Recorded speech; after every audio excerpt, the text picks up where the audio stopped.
Merci, Monsieur le Président. Merci beaucoup, mesdames, d'être avec nous aujourd'hui. Vous faites un travail remarquable, même si vous avez des conditions qui sont parfois difficiles ou même de plus en plus difficiles.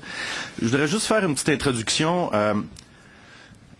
Grâce aux idéologies néolibérales de déréglementation, de laisser aller, de laisser faire, l'économie financière a pris le pas sur l'économie réelle depuis plusieurs années et on a vu le sommet de cette fraude intellectuelle-là en 2008-2009 avec la crise financière que la planète a vécue, où les boursicoteurs et spéculateurs de ce monde ont ruiné pratiquement l'Europe, une bonne partie des États-Unis. Ça a eu des impacts chez nous aussi, grâce à nos amis de la droite.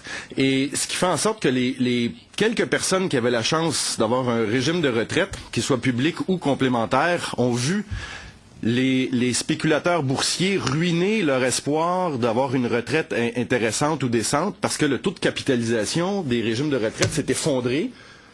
Merci aux gens qui se sont enrichis sur le dos des peuples de la planète. Et là, vous arrivez aujourd'hui en nous disant, voici les explications, les raisons du départ à la retraite, basées sur des données de 2007, donc qui précède la crise financière de 2008-2009.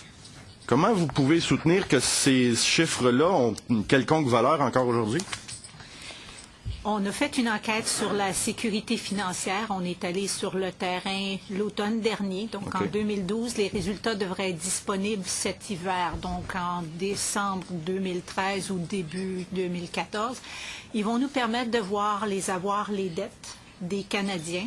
On a une taille d'échantillon suffisante. On devrait être capable de regarder par différents groupes de la population puis d'être capable de vous donner de l'information sur le sujet. Mais malheureusement, l'information n'est pas disponible présentement.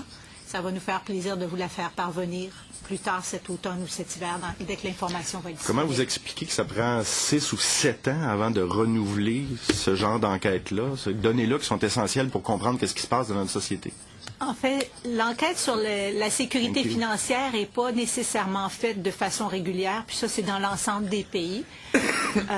Il n'y a pas de standard international sur la fréquence où ça devrait être fait, mais en général, il y a les caractéristiques comme les avoirs, c'est fait de façon entre 3 et 7 ans dans l'ensemble des pays.